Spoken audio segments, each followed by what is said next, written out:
Okey, kita tengok dulu line ni macam mana. Kualitinya macam mana. Okey, dengar macam kuat lah. Dengar macam kuat.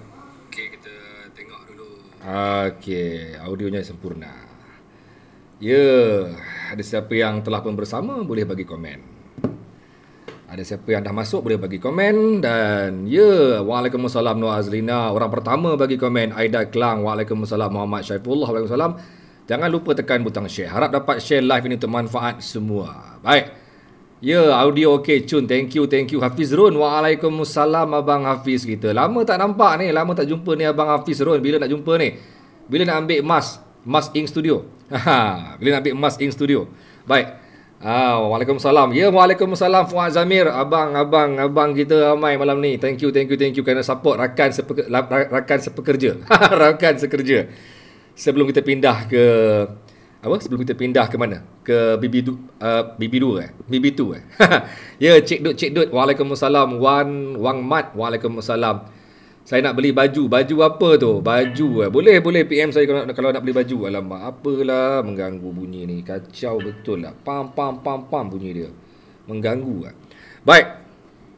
Okay, keep sharing. Saya ambil masa lebih kurang berapa saat? Lebih kurang 1 minit untuk saya nak tekan butang share dekat grup saya.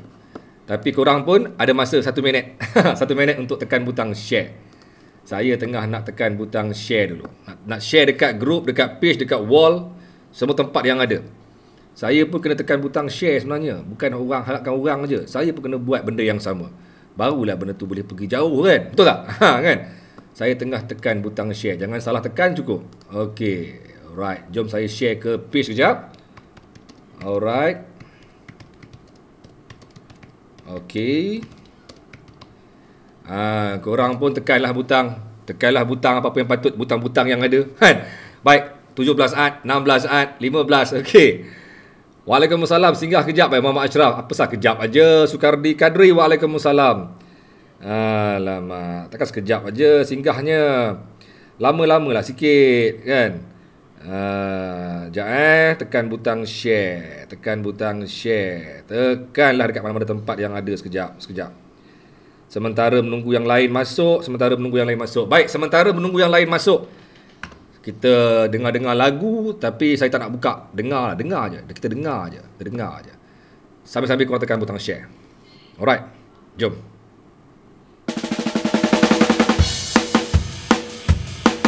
Kerja Alamak, kerja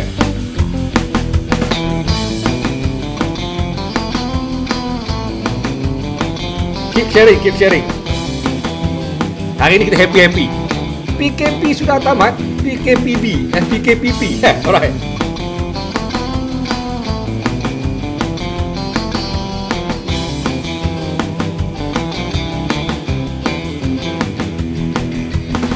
Ya, semua orang dah start kerja. Faham. Saya pun dah kerja. Semua orang dah kerja sekarang. Tak ada masalah. Tak tengok hari ni, tengok esok.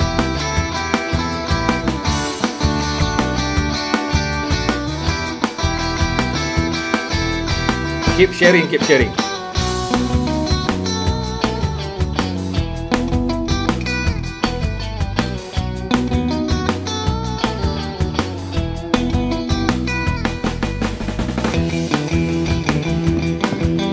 Okay, keep sharing. Baik. Sementara korang keep sharing, saya nak bagi tahu siapa yang dengar ni. Siapa yang share paling banyak. Hari tu saya dah pilih 2 orang. Seorang perempuan, seorang lelaki. Hari ni sama juga. 2 orang yang paling banyak share akan menerima stiker eksklusif, stiker kereta eksklusif pencerita yang tidak akan dijual di mana-mana. Saya takkan jual. Minta beli pun saya memang takkan jual. Tidak akan dijual. Hanya khas untuk mereka yang share paling banyak hari ni. Orang yang dah dapat, saya takkan pilih lagi. Setiap malam orang yang baru. Jadi siapa yang tekan butang share paling banyak akan dapat stiker percuma. Stiker ni tidak akan dibagi pada sesiapa pun, hanya pada mereka yang share paling banyak dan admin yang setia bersama dengan saya. Juga kepada penaja. Okey? Yang mana yang nak kena share. Nak jual, saya takkan jual walaupun mahal. Saya tidak akan jual stiker ni. Khas eksklusif untuk mereka yang paling banyak share. Alright? So, keep sharing. Keep sharing, okay? Kalau nak stiker yang eksklusif ni, hanya bagi mereka yang paling banyak share. Keep sharing, tuan-tuan. Alright. Okay? Alright. Kita bagi peluang untuk jawab salam sekejap. Waalaikumsalam. Waalaikumsalam. Waalaikumsalam. Ya, Brian Fernandes. Bila nak fly? Okey. Cikgu bagi lagu. Lagu apa? Tanjak nantilah. Alamak. Tanjak nantilah. Lagu. Kita layan-layan happening. Layan-layan happy. Sebab apa? Sebab PKP dah tamat. Bukan dah tamat. PKPP bermula. Okey. Nak stiker? Nak stiker percuma? Share banyak-banyak. Tak ada jual lah. Tak ada jual. Pencerita dari wartawan.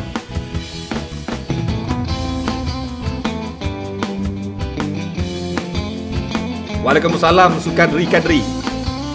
Ya. Waalaikumsalam Ejal Kadir. Mak Nur Rahman. Waalaikumsalam. Sempat lagi korang share ni. Nak stiker? Share. Free. Tak boleh. Nak stiker kena share. Stiker ni untuk admin je. Hanya admin pencerita dapat. Nak beli tak boleh. Tak jual. Pak Long duk perhati je. Waalaikumsalam Zai YT. Siapa lagi? Cikgu nanti goyang tak boleh stop ni. Oi, nak kayu basikal? Kayu basikal boleh. Saya share tapi kalah ada lagi power. Tak apa, yang dah power tu dah dapat. Dia orang tak dapat lagi dah. Dapat sekali je. Siapa yang dah dapat tak dapat dah. Jadi buat lagi sebab ada peluang lagi, ramai akan dapat. Saya tempah ni banyak ni, lebih kurang 300 pieces ni. Tapi hanya untuk mereka yang bertuah saja. Takkan dijual pencerita. Hari ini nak jadi baik ya. Alah, iyalah tu Nora Syikin. Kacang panjang. Waalaikumsalam.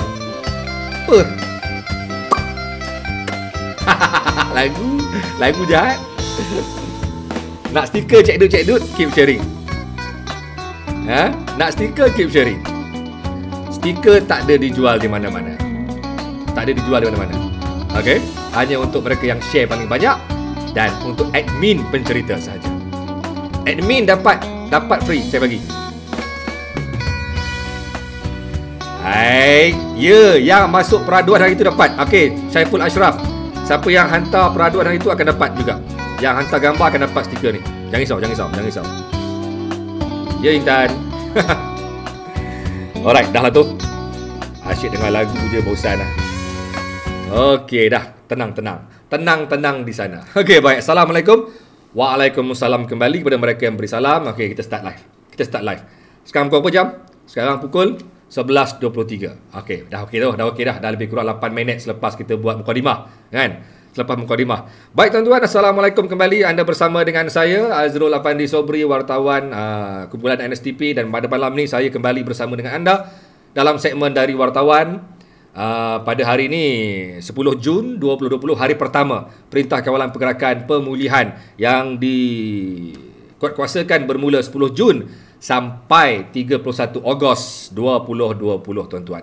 Sebelum kita pergi sembang tentang tajuk hari ini. Hari ini kita nak sembang santai, sembang ilmiah. Walaupun santai tapi santai yang berilmiah. Mereka yang juga mempunyai maklumat, mereka yang juga mempunyai pendapat, boleh bagi pendapat kalian tentang PKPP, Perintah Kawalan Pergerakan Pemulihan yang dikuatkuasakan bermula hari ini, tuan-tuan. Semalam, tepat jam 12 malam, kon di banyak SJR, Sekatan Jalan Raya telah pun dialihkan, diangkat. Askar dengan polis dah bagi tam macam tu. Dah pap, sebab menandakan mereka sudah pun tamat operasi SJR yang dijalankan begitu lama. Tapi tuan-tuan, tidak bermakna penguatkuasaan telah pun reda. penguatkuasaan di bawah Akta 342 masih lagi berjalan seperti biasa. Kerana sebenarnya untuk makluman semua, PKP ataupun Perintah Kawalan Pergerakan sebenarnya belum tamat. Ramai yang salah faham. PKP belum tamat. Akta 342 masih lagi diguna pakai. Cuma PKP ni, dalam PKP dia ada dia punya kaedah-kaedah dia. Ada PKP diperketat, ada PKP bersyarat, ada PKP pemulihan. Tapi PKP, Perintah Kawalan Pergerakan, masih lagi dilaksanakan sebenarnya. Jangan salah faham. Jangan kata PKP dah tamat, sudah boleh nak apa ni? Sudah boleh nak beriyak-yak ye. Tidak. Baik tuan-tuan, sebelum kita tengah layan Azrul dan Wak sebelum kita pergi lebih jauh tentang tajuk pada malam ini tuan-tuan, itu tajuk PKP, apa yang anda faham tentang PKP dan apa yang ada yang anda mungkin tak faham, apa yang kita perlu faham dan apa yang perlu kita laksanakan dan kita perlu patuh dalam tempoh PKPP ni tuan-tuan. Sebelum saya pergi lebih jauh, kita pergi tengok dulu data hari ini tuan. Data pada 10 Jun 2020 tuan-tuan, data yang saya kira data terbaik dalam sejarah PKP. 2 hari berturut-turut kita melihat data yang amat melegakan, walaupun sebenarnya bagi saya belum cukup untuk kita menarik nafas lega sepenuhnya, kerana masih ada ancaman-ancaman, masih ada kelompangan-kelompangan yang kita perlu perhalusi, yang perlu kita berhati-hati bersama. Kita jaga kita. Baik tuan-tuan. Okey, jom sambung. Data tuan-tuan, data hari ini semalam gila. Semalam gila, semalam 281 kes pulih. Paling tinggi dalam sejarah PKP. 281 kes pulih. Tapi saya seperti apa yang saya sebut minggu lepas, siapa yang masih ingat minggu lepas, saya tidak akan terkejut jika minggu-minggu ke depan, minggu ni dan seterusnya, saya tak akan terkejut jika angka yang pulih akan mencanak-canak naik, kerana kementerian sekarang ni melaksanakan kaedah 14 hari di tempat rawatan. Bermaksud selepas 14 hari, walaupun swab test terakhir sebelum dibenarkan untuk keluar wad, walaupun keputusan dia positif, tapi sudah dibenarkan untuk keluar kerana mengambil kira kaedah WHO yang hanya menetapkan 10 hari sahaja. 10 hari sahaja untuk merawat pesakit COVID-19 yang tidak bergejala, yang tidak bermasalah, yang tidak menunjukkan sebarang masalah-masalah lain seperti darah tinggi, kencing manis dan sebagainya. Bermaksud, kalau ikut WHO 10 hari saja, tapi Malaysia mengamalkan 14 hari tuan-tuan. 14 hari. Bermaksud 14 hari boleh keluar. Bermaksud sekarang tuan-tuan, akan ramai yang akan dibenarkan untuk keluar dari wad bermula tempoh-tempoh mendatang. Jadi saya tak heran jika angka kes pulih akan meningkat hari demi hari berbanding dengan sebelum ini. Dan tuan-tuan, pada 10 Jun hari ini tuan-tuan, 39 kes pulih menjadikan 7,014 kes pulih total, dan angka peratusan juga meningkat dengan sangat baik sekali tuan-tuan, 84.1%. Kita cuma ada lebih kurang 15.9% saja lagi yang sedang dirawat di tempat ataupun di wad COVID-19 tuan-tuan. Daripada sehingga jam 12 tengah hari tadi, hanya 2 kes baru. Sejarah tercipta dalam Perintah Kawalan Pergerakan. Tahniah. Hanya dua kes baru yang dicatatkan, 1 kes import, 1 kes warga asing. Jadi kita boleh katakan tidak ada, untuk hari kedua berturut-turut, tidak ada warga tempatan yang dijangkiti COVID-19. Satu berita baik yang walaupun baik, tapi jangan terus menarik nafas lega. Kerana seperti apa yang saya maklumkan sebelum ini, bahawa metod ataupun kaedah yang digunakan oleh negara kita bukan membuat random test. Kita tak buat random test. Walaupun kita ada melaksanakan test kepada person under surveillance ataupun PUS dan juga PUI. Kita ada 2, PUS dan juga PUI. PUS ni ialah mereka yang pulang dari luar negara dan mereka yang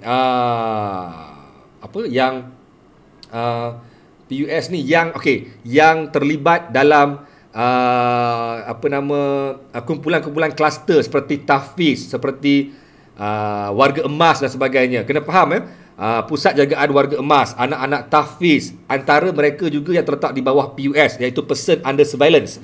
Maksudnya mereka ni bukan kluster, tapi mereka ni akan dibuat test kepada semua mereka.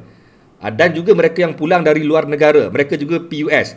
Bermaksud tuan-tuan, Malaysia melaksanakan kaedah membuat test hanya kepada PUS dan PUI. PUI maksudnya person under investigation, iaitu mereka yang ada kaitan dengan kluster-kluster besar ataupun mereka yang ada kontak-kontak rapat dengan mereka yang dikesan positif. So Malaysia hanya melaksanakan dua test, dua kelompok sahaja yang dibuat test secara overall, iaitu PUS dengan PUI. So tuan-tuan, saya bersetuju yang kita sudah boleh rasa lega dengan tiada kes baru.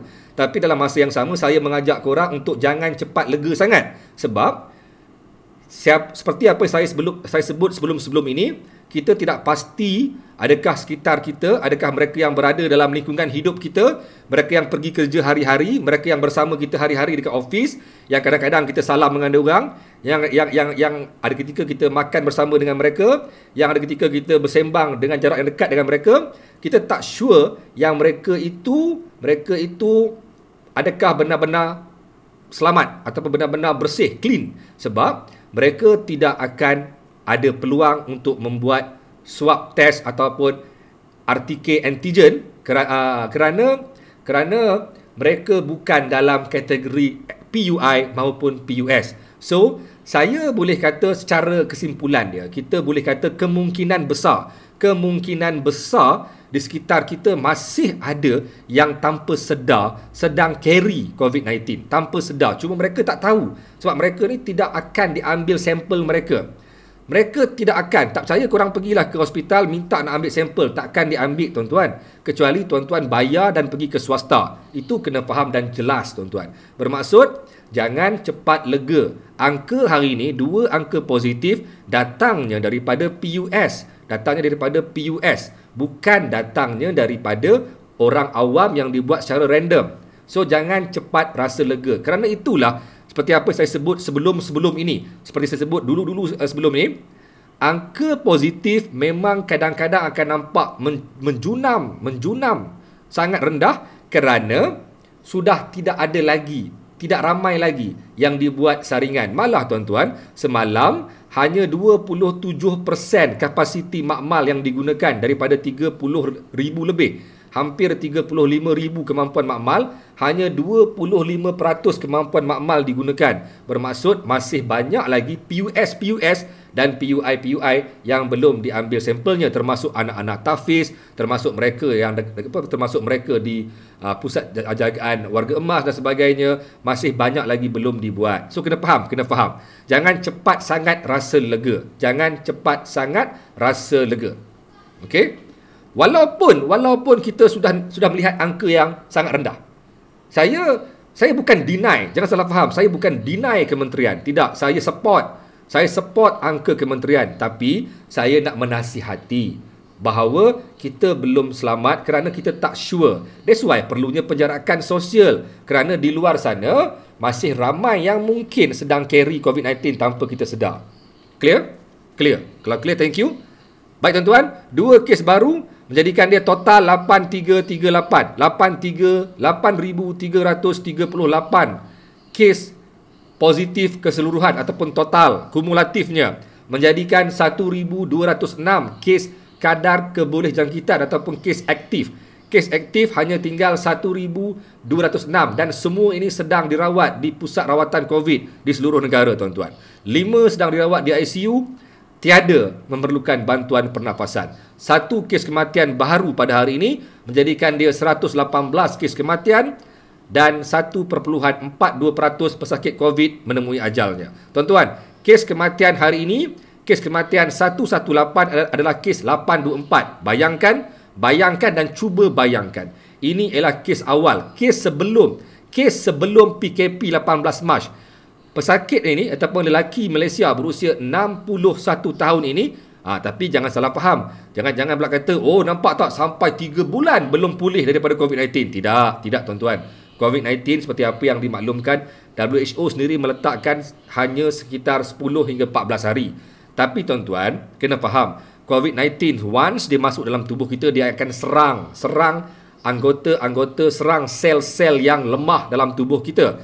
Kerana itulah pesakit ini, arwah ini mungkin menemui ajal bukan kerana COVID-19 tapi kerana COVID-19 telah melemahkan sistem tubuh dia. Dia ada masalah kencing manis dan penyakit buah pinggang. Dan dia ada sejarah menghadiri Perhimpunan Seri Petaling dan dirawat di Hospital Sungai Buloh pada 15 Mac, 3 hari sebelum PKP dikuatkuasakan. Tapi dia meninggal pada 10 Jun hari ini jam 7 pagi, tuan-tuan. Tapi saya percaya dia meninggal bukan kerana COVID-19, tapi saya percaya kerana COVID-19 telah melemahkan sistem tubuh dia, menyebabkan dia tak mampu bertahan dan menemui ajalnya. Ajal maut di tangan Tuhan tidak akan dilambat maupun dipercepatkan walaupun sesaat. Jadi sampai ajal dia cuma dia adalah pesakit COVID-19 yang sudah 3 bulan.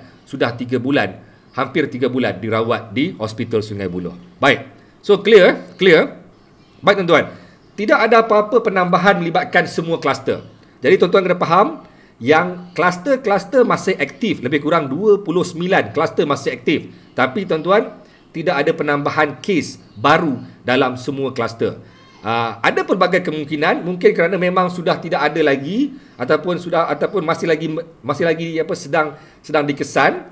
Kalau tengok kepada angka sekolah tahfiz, saya kira masih lebih kurang hampir 20% lagi anak-anak tahfiz yang belum dikesan ataupun belum diambil sampelnya. Begitu juga dengan pusat jagaan warga emas, masih banyak lagi, dan juga pasar-pasar ni di bawah PUS. Kena faham bila pasar, pusat tahfiz dan juga warga emas, mereka diletak di bawah kategori PUS, Person Under Surveillance. Dan mereka ini masih banyak lagi yang belum diambil sampelnya, tuan-tuan. Tuan-tuan, kembali kepada kerisauan yang patut kita tanam dalam diri kita, yang patut kita simpan, tanam dalam diri kita. Jangan cepat nak beryak-yak-ye. Tuan-tuan, menurut setiap kali sidang media oleh Kementerian Kesihatan, benda yang ya betul, Nur Afarul Afandi, thank you kerana memberi saya sedikit maklumat. Makmal swasta juga ada yang masih lagi belum menghantar datanya. Jadi kerana itu kita, kalau tuan masih ingat kes yang melibatkan pekerja warga asing, kalau saya tak silap kluster pembersihan. Okey, kluster pembersihan itu bukan datang daripada makmal kerajaan, kerana atas inisiatif majikannya sendiri menghantar pekerjanya untuk disaring di makmal swasta, menyebabkan muncul belasan ke puluhan kes baru melibatkan kluster ini. Jadi tuan-tuan, itu menunjukkan satu yang kita amat risaukan apabila ada sekelompok yang tidak tahu mereka sedang bawa COVID-19, tiba-tiba mereka disaring dan disahkan positif. Sedangkan mereka mungkin tidak akan disaring di hospital kerajaan. So tuan-tuan kena faham, 2 kes hari ini datangnya daripada data Kementerian Kesihatan Malaysia yang menguruskan saringan mereka sendiri, tuan-tuan. Tapi data daripada swasta belum dapat sepenuhnya. Jadi kemungkinan jika ada majikan ataupun jika ada individu yang membuat saringan sendiri, mungkin ada penambahan kes. So kena faham. Baik, kembali kepada tadi saya sebut, KKM sentiasa berkongsi tentang benda ni. Mungkin korang tak perasan dan saya percaya ramai yang perasan. 86%, lebih 85%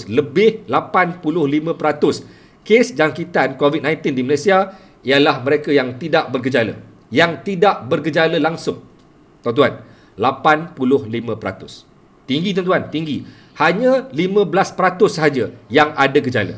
Bermaksud tuan-tuan setuju ataupun tidak kalau saya katakan kat sini, kemungkinan besar ramai di luar sana yang tidak ada gejala, tak demam, tak batuk, tak sesama, tak ada apa-apa. Mereka sihat tapi mereka sedang carry 14 hari. Mereka sedang simpan 14 hari COVID-19 dan dalam tempoh 14 hari mereka mungkin boleh transfer jangkitan kepada orang lain. Walaupun kementerian kata COVID-19 hanya akan merebak, hanya akan menular dalam tempoh 3-4 hari sebelum datangnya gejala. Tapi tuan-tuan, kita ada rekod, kita ada kes beberapa pesakit yang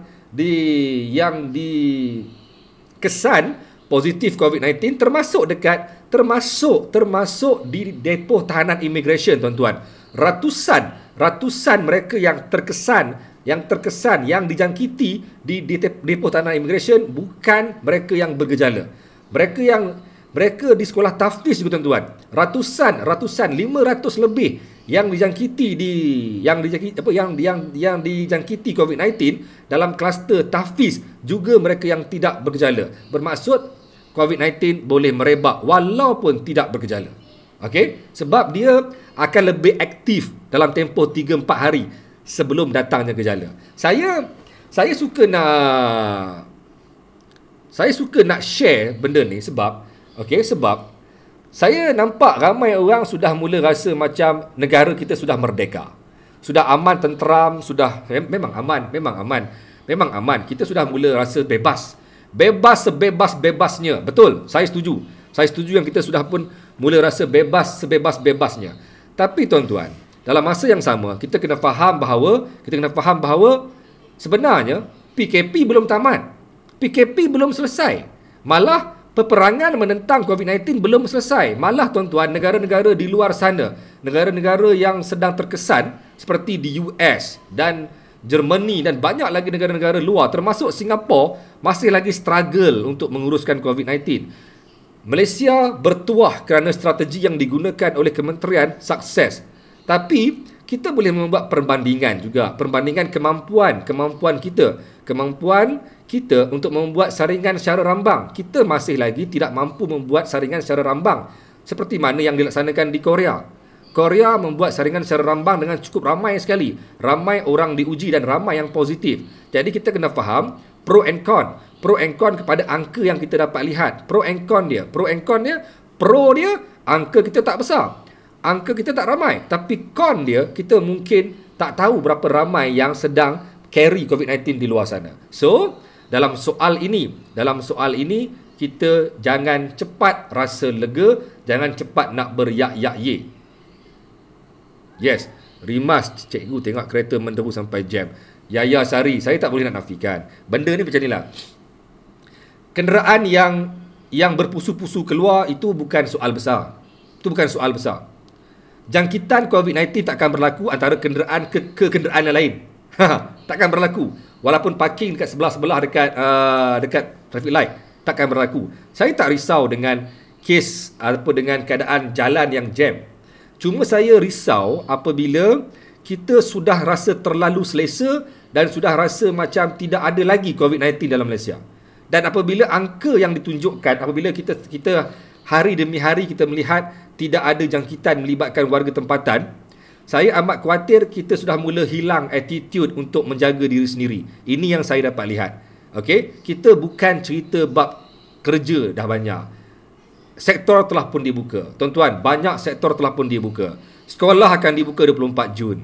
Itu bukan soalnya, tapi soal sejauh mana kita akan terus mampu untuk bawa norma baharu dalam kehidupan kita sepanjang tempoh PKPP ni.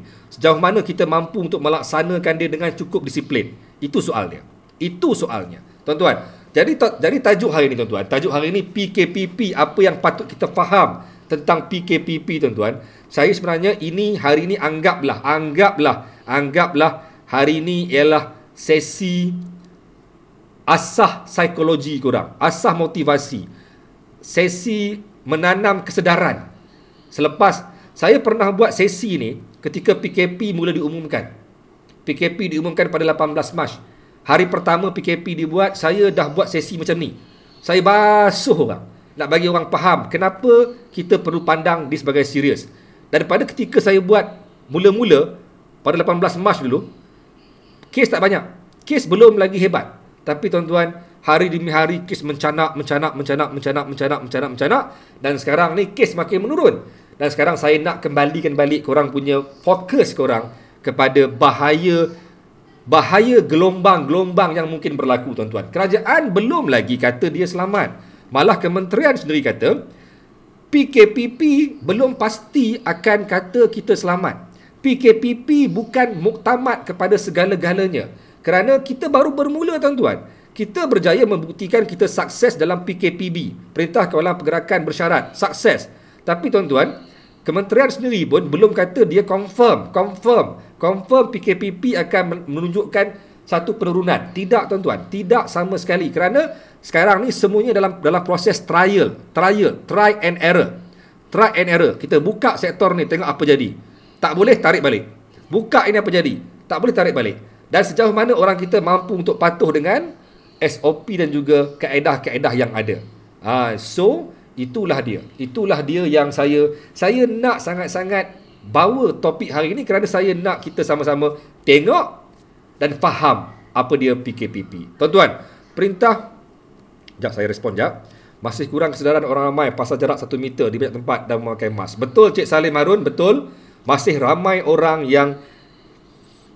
yang susah lah. Nah, sebenarnya bagi saya, secara peribadi, saya bersetuju bahawa penjarakan sosial tidak susah, tapi susah nak diamalkan. Penjarakan 1 meter tak susah, tapi susah nak diamalkan. Sebab tuan-tuan, kita sudah mula rasa macam nothing. Saya sendiri kadang-kadang terlupa yang kita masih lagi dalam COVID-19 war. Kita masih lagi dalam perang. Tapi saya pun kadang-kadang dah mula rasa macam nothing. Dah mula rasa macam aku keluar, aku tak rasa seperti 18 Mac hari tu. Ketika keluar rumah, keadaan tenang, lengang dan sunyi sepi. Sekarang aku rasa keadaan seperti kembali seperti sedia kala dan aku sudah mula rasa macam nothing. So apabila saya ni, yang pernah ada orang panggil saya cikgu PKP. Ada tau seorang dua kawan-kawan kita panggil saya cikgu PKP. Sampai ke tahap tu dia orang gelar saya cikgu PKP. Kalau cikgu PKP ni pun tak sedar dah mula rasa hilang kesedaran diri sedikit, hilang, apa lagi mereka yang tak sedar langsung. Jadi ini yang paling kita risaukan. Tuan-tuan, kembali kepada tajuk. Okey. Apa yang korang faham pasal PKP? Pasal PKPP? Ramai yang kata PKPP ataupun PKP telah pun tamat dengan pelaksanaan PKPB dan juga PKPP. Saya ulang sekali lagi seperti apa saya sebut sebelum ni, tuan-tuan. PKP belum tamat. Perintah Kawalan Pergerakan belum tamat. Cuma ada kurungan. Perintah Kawalan Pergerakan menghadkan, mengawal, meletakkan SOP, prosedur operasi standard masih ada. Akta 342, kebenaran untuk polis melaksanakan kompaun, mengenakan hukuman, menangkap dan mereman dan sebagainya, malah mengheret sampai ke mahkamah, masih lagi termaktub di bawah Akta 342. So tuan-tuan, PKP belum tamat sebenarnya. Cuma dia buat dalam kurungan. Kalau sebelum ini PKP dia terus Perintah Kawalan Pergerakan, bam, tidak boleh itu, tak boleh ini. Kemudian dilonggarkan kepada Perintah Kawalan Pergerakan bersyarat. Maksudnya Perintah Kawalan Pergerakan tapi ada syarat yang dibenarkan untuk mereka bergerak. So dia bagi longgar sikit. Dan sekarang ni PKPP, Perintah Kawalan Pergerakan, untuk dipulihkan. Kita belum lagi dalam exit strategi. Kita belum keluar daripada PKP. Kita masih dalam PKP. Cuma tuan-tuan, banyak sektor telah pun dibuka dan banyak aktiviti sudah pun dibenarkan. Tuan-tuan, tapi Akta 342 yang menghadkan beberapa sektor dan beberapa aktiviti masih berjalan seperti biasa. Malah tuan-tuan, banyak sektor-sektor yang dibuka juga ada banyak kekangan SOP yang sangat-sangat ketat. Tadi tuan-tuan, tadi petang saya buat live dekat page Pesaka Malaysia, Persekutuan Silat Kebangsaan Malaysia. Saya bercerita pasal macam mana budak silat nak mulakan latihan. Tuan-tuan, kalau follow the SOP, kalau follow dia punya garis panduan, sebenarnya ketat. Sebenarnya payah untuk orang silat nak berlatih. Antaranya, gelanggang silat boleh beroperasi tanpa ada sentuhan. Seperti apa saya sebut sebelum ni tuan-tuan, gelanggang silat boleh dimulakan tanpa sentuhan. Tuan-tuan, bayangkan latihan silat. Saya sendiri kalau mengajar budak, saya akan pegang, akan kilas, akan kuat kunci sampai bunyi kerak. Kena dengan aku, kan? Sebab saya dulu pun kena, patah, kaki patah, bau terseliuh. Tapi dalam konteks PKPP sekarang ni, tak boleh sentuh. Malah penjarakan dia bukan semeter tuan-tuan. Penjarakan dia 3 hingga 5 meter. Bayangkan, sebelah kanan saya 3 meter, sebelah kiri saya 3 meter, depan 3 meter, belakang 3 meter. Saya dalam radius 12 meter. Bayangkan tuan-tuan, saya dalam dimensi 12 meter. Tuan-tuan bayangkan, macam mana satu dewan, satu tempat nak memuatkan orang dalam dimensi 12 meter seorang pelajar. So, sebenarnya perintah ini sebenarnya sangat Walaupun pelepasan diberikan, tapi sebenarnya sangat ketat dan tidak semua orang mungkin sanggup melaksanakannya. Kita ambil pendekatan mudah. 2 sahaja jenis orang yang akan sanggup buat tu clear. Yang sanggup buat tu clear. Yang sanggup buat, yang sanggup patuh, kita hormat. Tapi ada 2 lagi kelompok yang bahaya, tuan-tuan. Yang pertama, tak sanggup buat.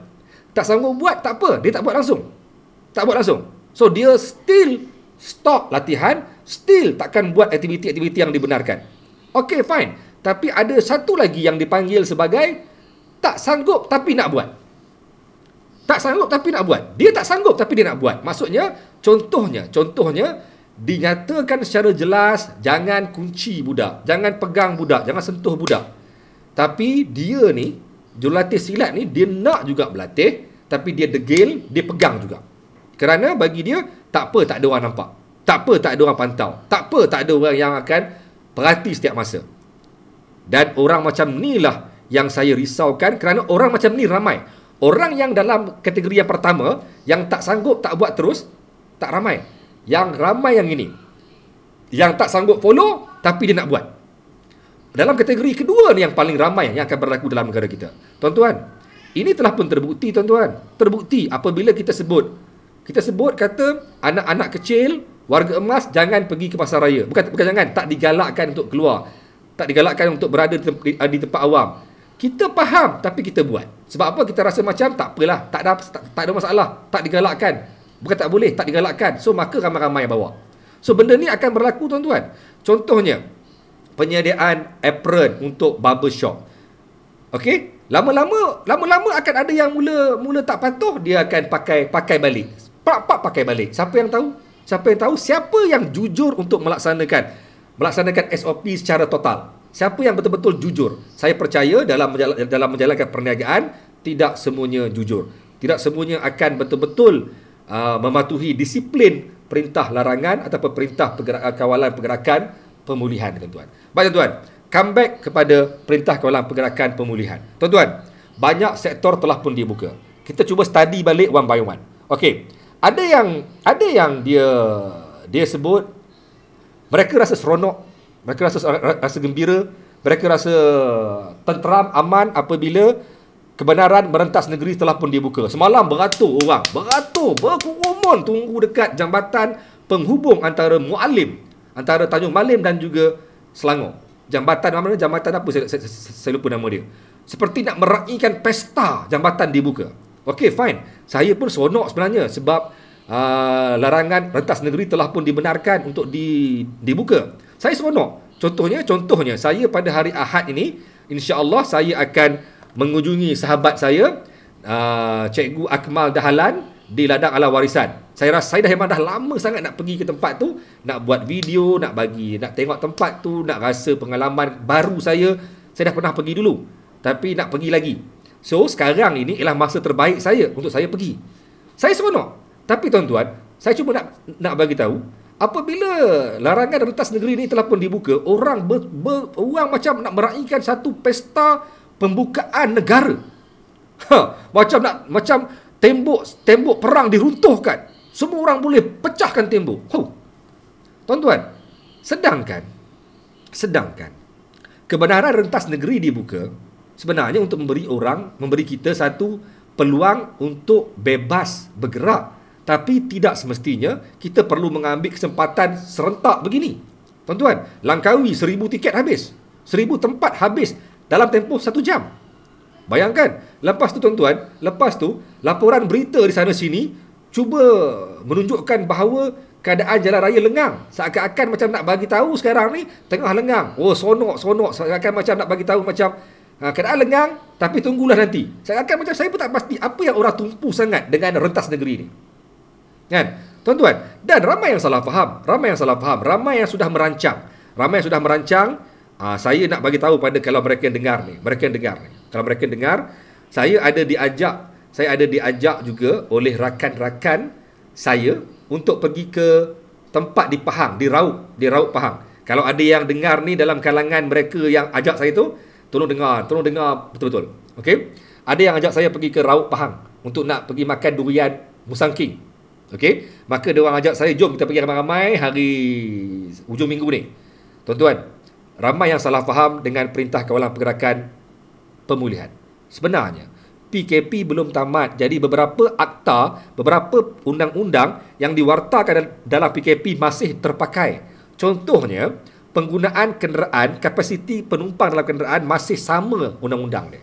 Maksudnya, masih tidak dibenarkan satu kereta naik berlainan rumah.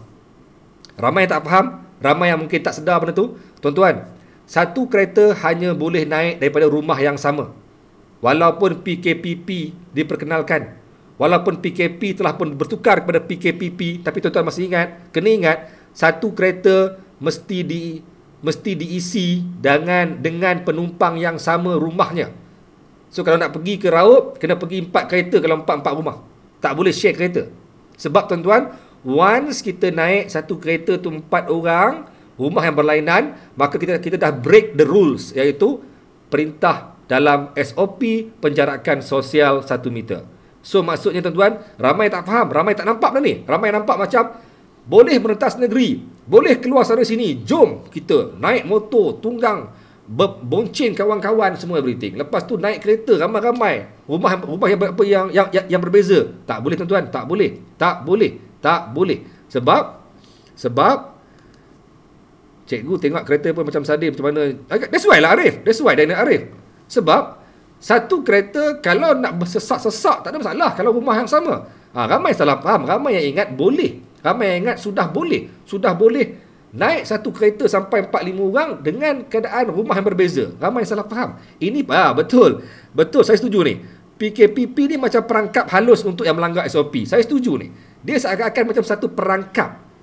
Bukan perangkap. Kita buat satu bahasa kiasan dia. Dia bagi, tapi sebenarnya ada undang-undang yang dia belum tarik. Orang yang salah faham akan dengan mudahnya melanggar undang-undang ni. Okey, dia bagi, tapi tapi ada benda yang disimpan yang dia boleh pam. Engkau naik kereta ramai, dia tahan, tengok IC, tengok semua everything, rumah yang berbeza, pam, compound. Nampak tak? Ramai juga yang salah faham pasal menziarahi rumah ke rumah. Pun tak boleh tuan-tuan. Pun tak boleh. Rumah A, saya pergi ke rumah orang lain. Tak boleh. Aktiviti ziarah-menziarah juga masih lagi belum dibenarkan. Ramai yang tak faham. Ramai yang ingat macam dah mula bebas. Dah mula boleh nak beriak-iak. Ramai yang dah rasa macam tu tuan-tuan. Sebenarnya tidak. Sebenarnya masih banyak lagi benda yang diperketatkan. That's why ini ialah soft landing yang sangat baik, yang sangat hebat oleh kementerian. Dia bagi soft landing untuk membuka ekonomi, membuka pendidikan, memberi peluang kepada kita untuk bersosial, beraktiviti, tapi dengan kaedah. Contoh tuan-tuan, contoh. Antara sukan yang paling banyak korang dengar masa sidang media, sukan apa? Sidang media Datuk Seri Ismail Sabri. Yang paling banyak kita dengar pasal sukan ni ketika sidang media ialah sukan bola sepak. Liga M bila nak buka? Bila nak start? Wartawan duk tanya, Liga M bila nak start? Tam-tam, sukan lain dibuka, bola belum boleh. Nampak tak betapa berhati-hatinya kita dalam melaksanakan PKPP ni, tuan-tuan? Sebab, tuan-tuan, kita membenarkan untuk aktiviti sosial, aktiviti sukan, aktiviti riadah dimulakan, tapi dengan cukup berhati-hati. Sukan-sukan yang dibenarkan ialah sukan-sukan yang memang langsung tidak melibatkan sentuhan. Silat, karate, taekwondo pun tak bagi bersentuh. Tapi dibenarkan untuk dimulakan kerana mereka tahu ada kaedahnya, ada caranya yang mereka boleh bersukan, bersilat tanpa melibatkan sentuhan. Tapi bola mungkin tak boleh. Sebab kalau once kita benarkan Liga M bermula, mana ada orang tackle jarak jauh? Mana ada orang tackle jarak jauh? Mana ada orang daripada jauh boleh tackle rebah orang tu buat bola? Tak ada. So nampak tak betapa kita ni sangat-sangat berhati-hati dalam melaksanakan soft landing untuk PKP. Tuan-tuan, saya sentuh beberapa benda yang boleh dibenarkan.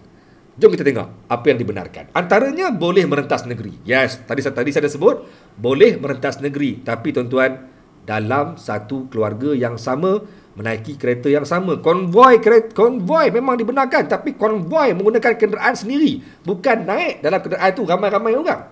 Bukan naik bonceng bawa bosnya. Jahat statement. Jahat statement. Bukan bonceng bawa bos ya. Bonceng seorang-seorang, bawa motor seorang-seorang dalam grup ramai-ramai, tapi motor tu seorang-seorang. Jangan bawa pula orang sebelah, jangan bawa pula awek jiran sebelah. Kan? Okey, cikgu semakin saya kena petik ni. Cikgu semakin handsome lepas PKP. Ni kena petik ni. Thank you lah pahlawan merah. Alright. Okey, baik. Okey. Betul. Bukan saya merapu, saya nak bagi contoh. Janganlah sebab Arif Daniel, sebab yang selalunya mak rempit ni, dia selalu bawa awek belakang. Tak boleh walaupun konvoi dibenarkan. Walaupun konvoi dibenarkan. Apa penjarakan sosial kalau naik motor dengan awek? Takkanlah awek nak duduk sebakul, nak duduk dekat, nak letak satu carrier belakang 1 meter bawa dia kan? Tak ada. Dia makin rapat makin sedap. Mampus korang. Okey. Alright, baik. Okey, pakai ibu hujan leh tak apa ni? Pakai ibu hujan, baru plan nak bawa awek, dah lama tak merasa. Jangan, dah lama tak masa main break. Jahat statement. Baik. Okey. Alright. Okey. Lepas tu hampir semua aktiviti dibenarkan. Betul, hampir semua aktiviti dibenarkan. Sekolah dibuka semula 24 Jun. Tapi tuan-tuan, tengok SOP dia ketat gila. Cikgu sudah mula bekerja 24 Jun. Sekolah yang dibuka untuk SPM, STPM, SMV, SPMV. Lepas tu sijil-sijil peperiksaan antarabangsa. Tapi SOP dia ketat tuan-tuan. Dia akan buat 2 sesi, bukan 2 sesi, 2 tahap. Tahap A, tahap B. Walaupun dibuka dengan cukup terhad, dahlah terhad. Dia buat 2 segmen pula, segmen A, segmen B. Maksudnya ada sebahagian pelajar akan datang pukul sekian-sekian, balik pukul sekian-sekian. Ada pelajar datang sekian-sekian, balik sekian-sekian, supaya dia tak cramp. Lepas tu dah masuk tuan-tuan, kena ambil suhu, kena jalan ikut laluan khas. Mati cikgu-cikgu depan nak kena buat laluan, nak kena buat anak panah sebagainya. Dalam kelas hanya maksimum 20 orang. Ataupun mengikut kapasiti dewan ataupun kelas tu. Tapi sebaik-baiknya 20 orang. 20 orang dalam sebuah kelas. Lepas tu penjarakan 1 meter antara setiap meja. Lepas tu makan dalam kelas. Kantin kena buat siap-siap package A, B, C, D, E. Pilih package tu, beli makanan, bawa naik ke atas. Dah dibungkus siap-siap, bawa naik makan di kelas. Rehat secara berperingkat. Memang cikgu-cikgu kena sit down, kena plan the SOP gila-gila tuan. Memang kena plan kau. Nampak tak? Betapa bukan mudah nak buka sektor-sektor tuan. Itu pun korang duk tanya bila budak lain nak boleh mula bersekolah sebagainya. Tapi tuan-tuan, cikgu-cikgu dikerah semua 24 Jun ni. Semua cikgu-cikgu, tak kira lah kau daripada tahun berapa, sekolah mana, apa semua kau kena datang sekolah untuk bantu untuk nak melaksanakan SOP tuan-tuan. Memang ketat gila dalam bilik guru macam mana dia nak buat. Lepas tu makmal, lepas tu bila kata budak suhu badan dia melebihi 37.5 kena disimpan dalam bilik isolasi sebelum dan dipanggil parent untuk datang ambil. Memang ketat. Memang saya nampak ini bukan SOP yang biasa-biasa tau. So memang cikgu-cikgu ni akan berdepan situasi yang memang getir dalam tempoh 2 minggu ni. Nak bersiap untuk tempoh, nak menyambut wira-wira ni, nak menyambut anak-anak yang tak sabar-sabar nak sekolah ni. Ya ke tak sabar? Dia orang nak sambut dia orang ni, dia orang kena prepare 2 minggu kau tuan-tuan. Mesyuarat dah start. Tadi saya punya wife pun dah pergi mesyuarat, dah plan siapa nak kena buat ni, siapa nak kena buat tu, siapa nak kena buat ini. Cikgu yang tak pernah mengajar SPM kena mengajar SPM. Sebab apa? Sebab cikgu tak cukup. Sebab budak-budak akan dipecah pada banyak kelas. Kelas akan lebih banyak. So cikgu untuk SPM kena lebih ramai. So cikgu yang tak pernah mengajar Form 5 pun kena mengajar Form 5. Nampak tak? So bukan mudah untuk bukan cikgu dah lama berehat. Saya perbetulkan dalam buka sama, cikgu tak berehat. Saya tengok cikgu mengajar, dia orang buat kerja dia orang. Sepanjang PKP dia orang buat kerja dia orang. Baik. Sekolah rendah tak dibenarkan lagi, betul Adi Syafiq. Tapi sekolah rendah sudah pun memanggil gurunya. Sebab 24 Jun semua guru, tak kira sekolah rendah maupun menengah, sudah mesti hadir ke sekolah, melaksanakan PDPC dari sekolah. Tuan-tuan. Okey. Cukup ke kelas? Cukup. Sebab yang datang cuma kelas peperiksaan. Jadi mereka akan combine. Banyak kelas akan digunakan. Baik. Tapi kalau nak ikut, kalau semua dah kembali bersekolah, memang tak cukup lah. Memang tak boleh lah. Memang impossible lah. Okay? So, tuan-tuan, baju pencerita ingatkan penjana. Alamak. Okay, sambung tuan-tuan, sambung. Okay, sambung. Memang semua sektor telah pun dibuka dan banyak telah pun dibenarkan, tapi nampak tak betapa ketatnya, betapa ketat dan gila ketat untuk nak dilaksanakan. So tuan-tuan, kalau kita rasa kita telah merdeka, kita rasa kita ni sebagai user, kita ni sebagai end user, iaitu mereka yang menerima perkhidmatan, mungkin tak rasa tuan-tuan, tapi pemberi perkhidmatan, tukang gunting rambut, toke-toke gym, hotel, pihak sekolah, semua yang melaksanakan, yang memberi perkhidmatan, yang bekerja, macam saya bekerja di company saya, kami bukan pemberi perkhidmatan, kami ialah penyampai maklumat, media, lain. Tapi ini servis, yang membuat servis, yang memberi perkhidmatan, macam gunting rambut semua ni, mereka memang pening nak menguruskan SOP. Sebab mereka ni lebih dekat dengan pelanggan. Mereka tak boleh post produk mereka. Mereka kena ada sentuhan. Jadi mereka yang memberi perkhidmatan ni memang penat. That's why saya tadi sebut, bukan mudah untuk kita nak kata kita nak bebas merdeka. Belum. Okey? Alright, baik. Kemudian apa lagi yang dibenarkan? Pasar pagi, pasar tani, pasar malam, pasar hari, pasar siang hari, pekan Nat, pekan Rabu, pekan apa lagi? Pekan Isnin, pekan Selasa, semua boleh. Tapi SOP-nya akan juga ketat. Nak masuk ke sana, saya percaya akan ada kaedahnya. Sebab kaedah mencatat kemasukan keluar, mencatat kemasukan ke dalam zon memang akan dipraktikkan di mana-mana, tuan-tuan. Di mana-mana. Gelanggang silat pun, anak-anak nak datang latihan, sebelum masuk ke gelanggang, kena ada install apps My Sejahtera. My Sejahtera. Saya pun lupa nama dia apps ni. Apps My Sejahtera. Tapi apps ni pun tak berapa nak stabil lagi lah. Saya sampai hari ni saya tak dapat lagi dia punya approval. Itulah masalah dia. Kita nak buat sistem tapi tak solid lah. Saya bukan nak salahkan kerjaan lah, tapi cubalah bagi sistem yang solid sikit, yang senang orang nak daftar. Saya faham alasan dia kerana ramai orang nak akses. Saya faham kerana dia cram. Saya faham kerana dia congest. Tapi buat sistem yang mudah untuk orang masuk lah. Janganlah kita mengarahkan untuk melaksanakan kaedah penggunaan My Sejahtera, tapi My Sejahtera tak solid, tak sempurna lagi. Jadi macam mana kita nak galakkan orang untuk nak follow kalau orang duk geram? Saya dah buat 2 hari lepas. Saya dah buat 2 hari lepas, tapi still saya tak boleh masuk. Still saya loading dan asyik minta masukkan saya punya pin password. Bila masuk dia kata account belum lagi exist, account belum lagi wujud. Sedangkan dah pun saya daftar 2 hari lepas. Itulah dia masalah dia. Sistem yang kadang-kadang kita nak follow. Jangan kata orang Malaysia ni degil. Tak. Orang Malaysia ramai yang nak follow. Tapi masalahnya sistem kena solid. Kan? Okey. Kelemahan sistem lah. Ini lah. Betul, saya setuju. Kelemahan sistem. Kita nak sistem kena solid sebelum kita suruh orang buat. Sebab sekarang ni kita bagi sistem tiba-tiba bam bagi sistem, tapi kita nak orang follow dalam masa 2-3 hari. Tambah pula dia kata siapa yang install My Sejahtera dapat kredit RM50 dalam dia punya account online dia. Lagilah orang pam. Orang kita RM50, RM10 orang kejar. Tuan-tuan, RM10 orang kejar, apa lagi RM50? Kan? Okey, baik, sambung. And then apa lagi yang dibenarkan? Yang dibenarkan ialah penggambaran filem dibenarkan. Tapi siapa yang masih ingat lagi penggambaran filem dibenarkan dengan SOP penjarakan sosial? Nak jiwang-jiwang daripada jarak 1 meter. Abang Ali. Ya, Salma.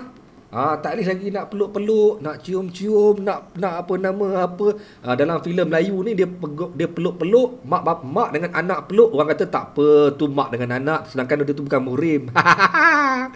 Tapi sekarang ni apa benda pun tak boleh. Padan muka korang, berlakonlah jarak jauh, kan? Nampak tak? Ada dia punya SOP dia. So nak buat lepas ni pengarah-pengarah filem, pengarah-pengarah drama kena plan how to manage shooting yang ada penjarakan sosial. Tapi tuan-tuan, sebut dah alang-alang, bukan saya nak skip, tapi dah alang-alang sebut pasal penjarakan sosial. Okey? Pasal penjarakan sosial. Saya bukan nak condemn warga media, tapi saya faham beban tugas media, tuan-tuan. Beban tugas media. Media ni kadang-kadang ditelan mati mak, diluah mati bapak. Tak buat sekarang, orang kata tak ada bahan berita. Engkau pergi assignment, tak bawa balik bahan, orang marah. Sebab apa? Kenapa orang lain boleh dapat, engkau tak dapat? Semalam, tuan-tuan, itulah kadang-kadang dalam tempoh macam ni pun, henti-hentikanlah politik semua ni. Allahu Akbar. Menyampah. Saya tak kata saya, betul lah, saya dah selesa, saya suka dengan PM sekarang. Tapi saya bukan bercakap macam ni kerana saya nak sangat PM tu stay. Tak, bukan sebab tu. Tapi hentikanlah politik sekarang ni. Dalam tempoh-tempoh macam ni lah kau nak buat mesyuarat, nak umum kepada media. Tuan-tuan, media takkan datang kalau kau tak umumkan. Media takkan datang kalau kau buat diam-diam meeting. Orang memang tak tahu pun. Tapi sekarang ni kau buat meeting dekat pejabat PKR semalam. Engkau bagi tahu kat semua orang kata ada meeting tergempar. Bila sebut ada meeting tergempar melibatkan pimpinan Pakatan Harapan dekat building PKR, orang media akan serbu. Sebab apa? Dia orang tahu sana ada Tun M, sana ada Anwar Ibrahim, sana ada Lim Guan Eng, sana ada Mat Sabu. So orang media dia tak pergi tak boleh. Kalau tak pergi kan orang kata aku terlepas momen, orang lain dapat aku tak dapat. So media ni dia pressure tuan. Kalau saya tak nak pergi. Tapi kalau dah arahan kata kena pergi dapatkan komen, dapatkan gambar, dapatkan video, nak tak nak kena pergi. Ini kerjaya periuk nasi saya tuan-tuan. Tapi sepatutnya mereka yang orang politik ni sabar-sabarlah. Kalau nak buat meeting pun janganlah umum. Kau buat sendiri dekat hotel apa ke, diam-diam tak payah umum. Bila kau umum, media akan sampai. Tuan-tuan, semalam dekat live, saya tengok live dekat Malaysia Gazette, bila pimpinan Pakatan Harapan itu, orang serbu pakai nak gila tuan-tuan. Nak dapat gambar ni, bertolak menolak, buka tingkap masuk, semua berhenti jadi macam, di mana penjarakan sosial? So orang akan salahkan media. Orang kata orang media ni tak ada attitude, orang media tak ada disiplin, orang media tak ada penjarakan sosial. Masalahnya orang media ni dia mesti dapat benda tu. So bagi mereka yang bijak pandai, okeylah korang kata orang media dia bodoh. Okey, fine. Korang kata orang media ni bodoh. Kenapa korang tak ada penjarakan sosial? Okey, fine. Yang orang cerdik pandai di atas tu, yang pernah jadi Perdana Menteri, yang pernah jadi menteri-menteri semua ni, pandai sangat ke? Kalau pandai, cubalah jangan sampai media datang. Fikirkanlah strategi jangan sampai media datang. Kau buatlah kaedah terbaik kalau kau pandai sangat. Kenapa kau yang pandai-pandai ni membodohkan orang media? Nampak? Saya dah mula bebel sebab saya rasa macam kesianlah dekat KKM. Kita buat PKPP sekarang ni, biarlah selesai dulu. Janganlah nak menangguk di air keruh. Tak perlu. Ini bukan sembang politik ya. Ini sembang yang berkaitan dengan COVID-19. Tak perlulah. At last, sudah orang media yang kena. Orang media dikatakan sebagai tidak ada disiplin. Kesianlah orang media. Kesian dengan orang media. Ya Zahrudin. Pengurusan acara tak bagus. Kalau betul panggil media, kalau betul nak media datang, kalau betul nak media punya coverage, buat elok. Letak seat elok-elok. Bukan campak orang media dekat luar, lepas tu tunggu kami keluar macam VIP, biar kami jadi macam artis, orang serbu. Alah, come on lah. Keluar, tak nak bagi statement. No statement. Jangan panggil media kalau no statement.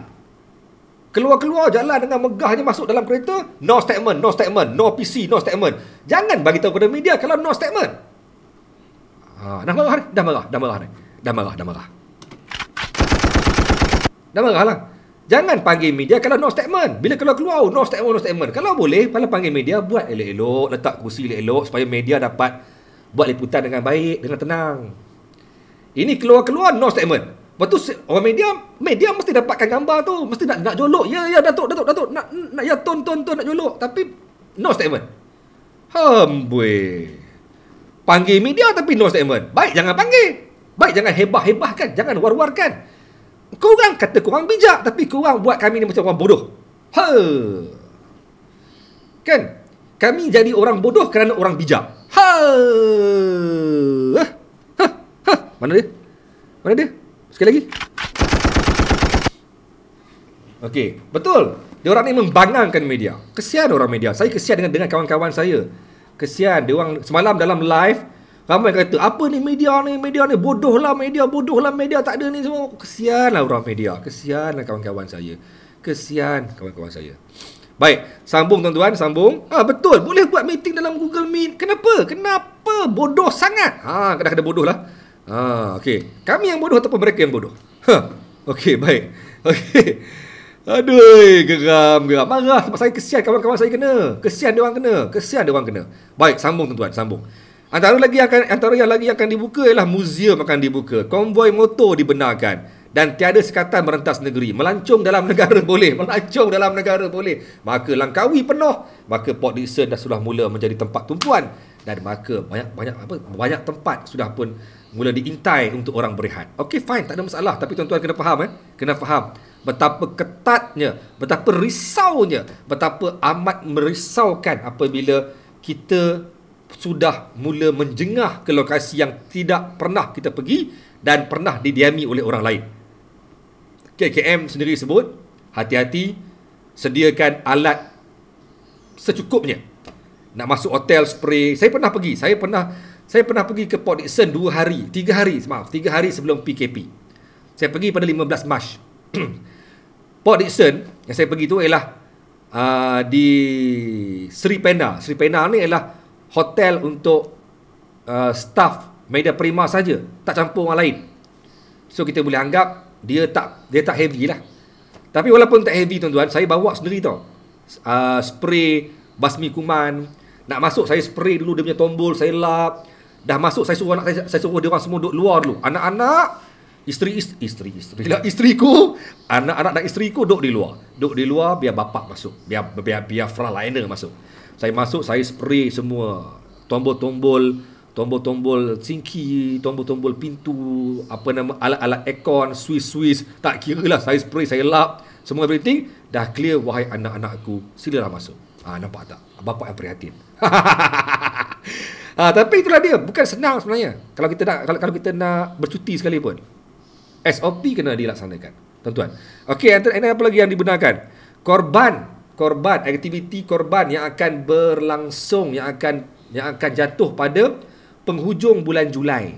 Hujung bulan depan, korban tuan-tuan dibenarkan. Alhamdulillah tuan-tuan. Nak cerita bab korban dalam tempoh PKP tuan-tuan. Maaf kepada, kalau dalam ni ada orang India, saya minta maaf awal-awal. Minta maaf awal-awal minta maaf pada orang India. Bukan saya nak menghina, cuma saya nak berkongsi cerita. Tuan-tuan, kalau korban tak dibenarkan dan kalau korban perlu dibuat secara sorok-sorok, saya tak dapat bayangkan macam mana keadaan orang Islam di negara kita ni. Dia orang akan rasa macam tuan-tuan, saya pernah pergi ke Tiruchipalli di India. Maaf jika ada orang India. Tiruchipalli di India ada satu je kampung orang Islam tau. Dia kampung tu sangat, dia ada satu pintu gerbang ke dalam, ada lebih kurang berapa rumah je. Ada hanya beberapa buah rumah dan kampung tu memang kampung orang Islam, tak ramai tuan-tuan. Saya tanya dia orang macam mana dia orang buat korban. Macam mana dia orang sembelih lembu? Kerana lembu dekat Tiruchipalli ialah dewa bagi mereka. So mereka tak boleh sentuh, tak boleh buat, tak boleh menyakiti lembu tuan-tuan. Saya hormatilah, kita hormati itu agama mereka. Bukan saya condemn. Itu agama aku untuk aku, agama engkau untuk engkau. So terpulang dengan cara engkau. Cuma bagi kita ni lembu dikorbankan, bagi mereka lembu ialah dewa mereka. Tak apalah. Cuma nak bagi tahu dekat Tiruchipalli, saya tanya kepada Prem. Saya tanya kepada orang Islam dekat Tiruchipalli macam mana dia orang buat korban ketika musim perayaan hari raya Aidiladha. Tahu tak, mereka kena buat korban dalam rumah, kena sembelih lembu dalam rumah, dalam rumah supaya tidak kelihatan kepada mereka yang di luar sana. Kerana jika penyembelihan lembu dibuat secara terbuka, ancaman akan diterima oleh orang Islam kerana di sana memang tak boleh.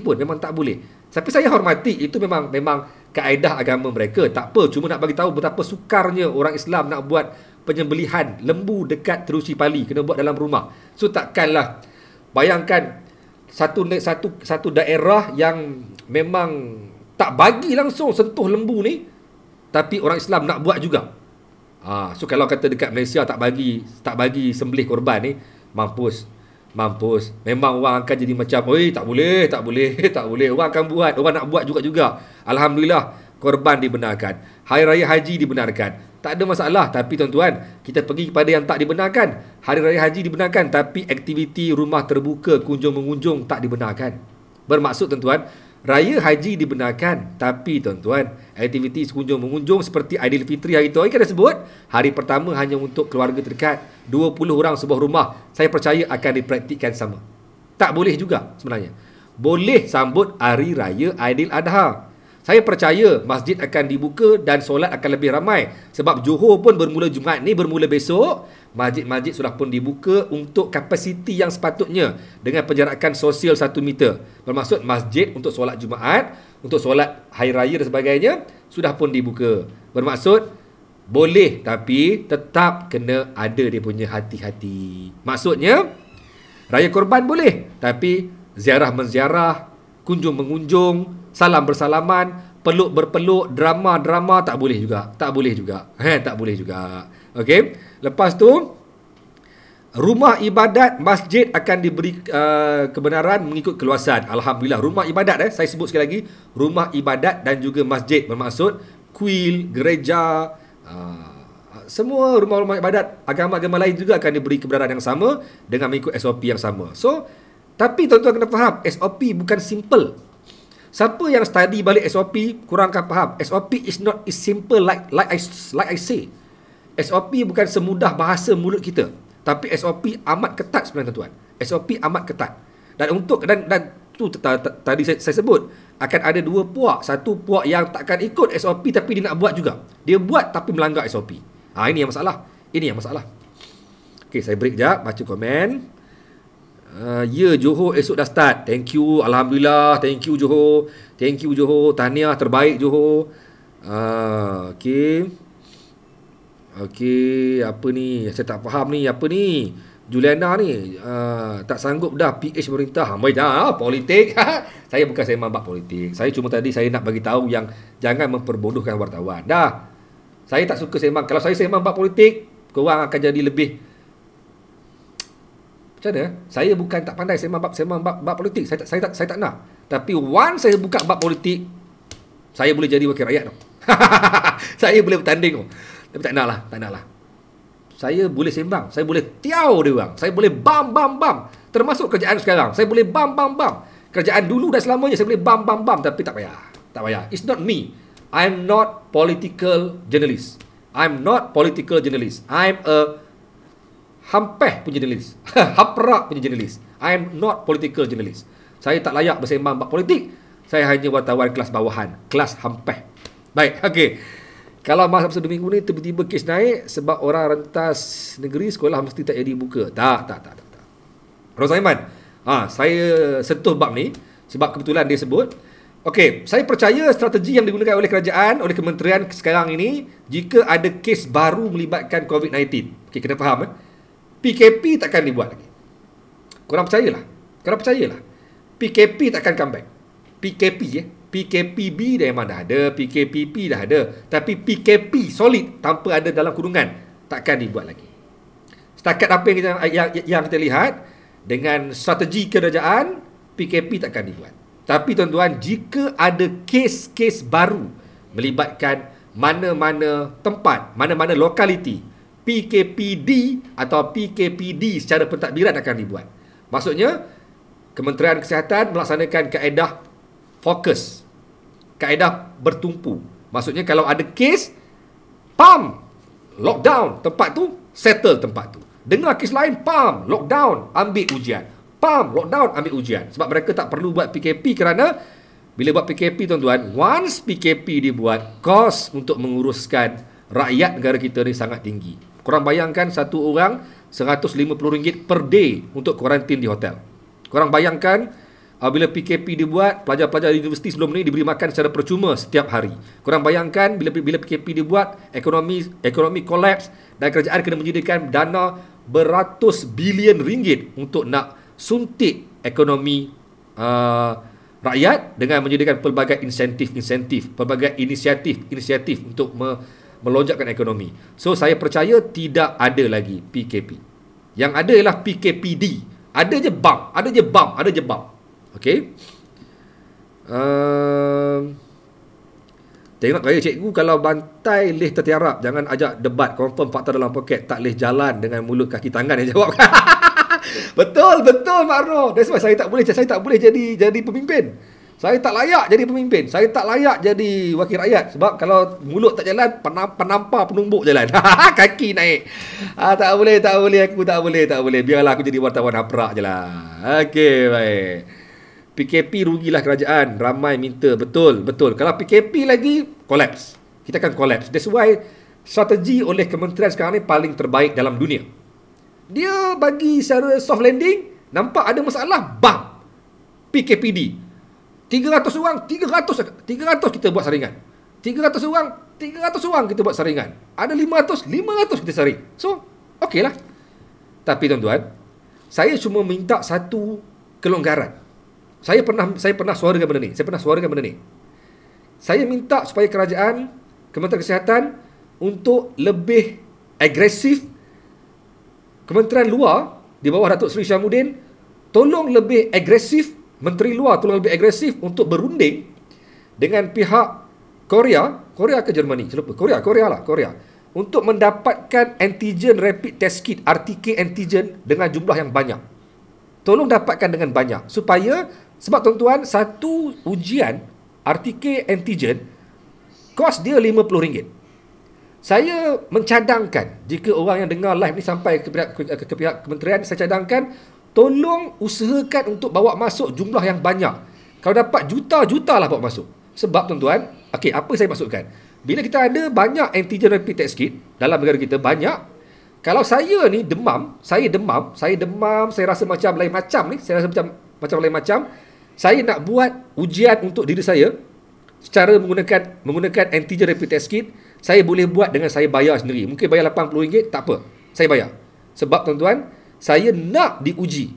Masalah sekarang ni, apa yang sedang berlaku sekarang ni di Malaysia, kalau saya ni bukan under PUI, saya bukan under PUS, saya tak layak diambil swab ataupun diuji. Sebab saya ni bukan dalam kategori ni. Ini masalah dia. So sekarang ni, kalau kerajaan nak menangani COVID-19, tapi nak maintain, tak nak ada PKP, tapi kita nak pastikan mereka yang bergejala boleh diuji. So, make sure siapa yang ada masalah, bila ada masalah, dia rasa dia nak diuji, saya sanggup bayar RM80 untuk saya diuji dengan menggunakan RTK antigen. So, kurang-kurang saya boleh diuji walaupun saya ni bukan under PUI ataupun PUS. Sekurang-kurangnya kita dapat kawal kes penularan dalam komuniti. Kalau itu dapat dibuat, insya-Allah kita boleh maintain macam ni sampai bila-bila. Walaupun vaksin belum ada. Sakit, uji. Bayarlah. RM80 masih okey. Kalau nak uji swab test PCR, kita kena bayar sampai 300.5, 500.5, 700.5. Tak mampu saya. Tapi kalau RM80, RM60 boleh. Saya rasa ramai orang nak diuji. Ramai orang nak test. Ramai orang. Saya pun kalau saya esok boleh cek, saya akan cek masuk. Saya akan cek betul tak saya ni sihat, kan? Kadang-kadang kita tak tahu, kita cek, kan? Yes, kalau saya sakit, kalau saya sakit, will I get COVID-19 test? No, Brian. Sakit or demam or sore throat? No, Brian. Because you are not in PUI ataupun PUS. Brian, kalau you tidak ada sebarang kontak dengan pesakit COVID-19, you bukan PUI. Dan kalau you bukan dalam kategori tahfiz, kategori balik daripada overseas, kategori warga emas, you bukan under PUS ataupun person under surveillance. So, you tak layak untuk dapat sebarang ujian walaupun you demam. You kena kuarantin di rumah, duduk rumah diam-diam, jangan keluar. Itu saja nasihat dia. Nasihat dia ialah siapa yang demam, siapa yang batuk, siapa yang semua, rawat diri sendiri di rumah, duduk rumah diam-diam. Anda tidak akan diuji. Itu dia kelemahan kita. Itu sahaja kelemahan kita. Saya nampak hanya itu kelemahan yang patut kita kena atasi. Okey? Okey, baik. Sambung. Antara lagi yang boleh antara yang lain yang boleh dibuka ialah sekolah dibuka secara berperingkat. Ramai yang tanya, yang ada ura-ura mengatakan bulan 9, bulan 10 ada lagi sekolah, ada lagi pelajar-pelajar lain akan dibenarkan untuk kembali bersekolah. Tapi saya punya tanggapan, tahun 6 dah tak ada exam, tak payahlah pergi sekolah. Form 3 tak ada PT3, tak payahlah pergi sekolah. Tak payahlah terus. Alang-alang habislah tahun ni kan. Betul, sebab fokus pada yang exam cukup lah. Dan biar ada orang ni bermula baliklah pada tahun depan. Walaupun saya difahamkan kemungkinan ada kajian, ada strategi untuk cuti akhir tahun dipendekkan dan sekolah dibuka lebih awal. Okeylah, fine, tapi settlekan dululah yang mana yang exam ni. Okey? Takut dengar. Okey, boleh ke beli, okey, saya jawab soalan dia. Boleh ke beli rapid test kit tu dekat mana-mana tidak melalui kementerian? Tak boleh. Tak boleh, Nur Barul. Tidak ada dijual. Rapid test kit antigen belum lagi dijual. Hanya ada dalam stok yang datang sebanyak berapa itu? Itu dia ambil 200,000 kan. Saya belum dengar lagi ada penambahan antigen rapid test kit. Kita belum dengar lagi ada sebarang penambahan. Tak ada lagi sedang media yang sebut pasal penambahan ni. Saya yang terakhir saya dengar ialah 200,000 tu yang dipegang oleh pihak kementerian dan mereka telah hantar sebahagian ke Sarawak. Sabah dan Sarawak. Jadi kemungkinan mereka pun terhad. Kerana itulah kalau kita lihat kepada hari demi hari, tuan-tuan. Kalau tengok daripada 200,000 tu, betapa berhati-hatinya, betapa berjimat-jimatnya mereka. Berjimat dan bukan berjimat. Betapa berjimat-jimatnya mereka. Baru 11,000, dalam 12,000 saja mereka gunakan. Daripada 200,000 ni, baru sedikit digunakan. Betapa mereka berjimat-jimat dalam menggunakannya. Okay? Alright. Betul Nur Syikin, betul. Susah nak ubah banyak perkara, lagi-lagi melibatkan kanak-kanak tahun 1 dan 2 yang masih belum nak dengar arahan. Betul. Susah. Baik, tuan-tuan. And then sambung waktu operasi perniagaan kembali seperti biasa. Ramai tanya saya, cikgu, boleh tak kami, boleh ke kedai dibuka sehingga pukul berapa? Sama macam biasalah. Tak ada perubahan. Sama macam biasa, tapi restoran hanya dibenarkan sehingga jam 12.30 malam. Hanya sampai 12.30 malam. So tak ada lah yang restoran 24 jam, tak ada. Tapi kedai-kedai lain macam Pasar Raya Kemat, 7-Eleven pun kalau nak buka balik 24 jam boleh. Lepas tu kedai-kedai lain sampai jam 10 malam, tak ada masalah. Cuma Pasar Raya, kedai makan dihadkan sehingga jam 12.30 malam. Jadi nak order Food Panda, nak order Grab Food boleh sampai jam 12.30 malam. Okey? 24 jam boleh ke macam 7E? Boleh Fazli, boleh. Operasi dibuka semula. Operasi biasa. Kedai-kedai waktu operasi kembali seperti biasa. Kalau kedai 24 jam, boleh kembali beroperasi 24 jam. Malah kita juga boleh bergerak tanpa had masa sebenarnya. Jangan salah faham. Kita boleh keluar jam 2 pagi, 3 pagi, boleh, tak ada masalah. Jika ada urusan lah. Takkan nak keluar pergi lepak dekat bawah pokok sambil menong sandar pokok menong sambil isap paip kan. Tak boleh lah. Okey, tak sesuai lah. Alright. Ya, Arif Daniel, 7E sampai pukul 12. Betul. Sebab dia orang belum lagi buka. Kena faham Tapi kalau korang tengok macam Pasar Raya Kemat, dia orang dah buka sampai 2 pagi, 3 pagi. Ya. Cuma 7E sebab dia orang dah 7E belum lagi nak buka 24 jam. Cikgu nak tanya pendapat cikgu pasal Tabika. Adakah wajar Tabika dibuka? Tabika ni taman bimbingan kanak-kanak kan. Dia ada beza kan. Taska is taman asuhan kanak-kanak, Tabika is taman bimbingan kanak-kanak. Tabika dengan Tadika sama ke? Saya sama kan? Tabika dengan Tadika. Kalau Tabika tu sama dengan Tadika, kalau Tabika sama dengan Tadika, dia sebenarnya belum boleh buka. Sebab Tadika di bawah bidang kuasa KPM, Kementerian Penjaraan Malaysia, Kementerian Pendidikan Malaysia. KPM belum lagi mengeluarkan statement pasal pembukaan Tadika. Yang boleh ialah Taska. Okey, Taska boleh. Taska sebab dia orang ni taman asuhan, tempat jaga budak-budak nursery. Itu boleh. Okey. Apa lagi? Ya, Kilawati. Kalau Tadika dengan Tabika sama, Desmin tak boleh lagi lah. Sebab KPM belum mengeluarkan garis panduan atau belum mengeluarkan kebenaran kepada Tadika. Buat masa ni tak hanya taska. Taska saja yang digunakan. Okey? Taska sebab dia beza. Taska ni ialah taman asuhan, tempat jaga budak-budak. Tadika ni tempat mengajar macam prasekolah. Okey? Dia termaktub di bawah bidang KPM. Yes, thank you. Jawapan yang sama dengan saya, Fugano Zume. Alright, sambung tuan-tuan. And then apa yang tak dibenarkan? Saya ada masa lebih kurang lagi sekarang sudah pukul 12.35 minit malam. 12.35. Okey, baik. Tuan-tuan. Okey, apa yang tak dibenarkan? Yang tak dibenarkan ialah antaranya sukan-sukan yang bersentuhan, macam sukan renang. Sukan renang ni sebenarnya taklah bersentuh sangat, tapi kadang-kadang dia excited main, laga-laga juga kan. Kalau tambah pula kolam renang tu kecil.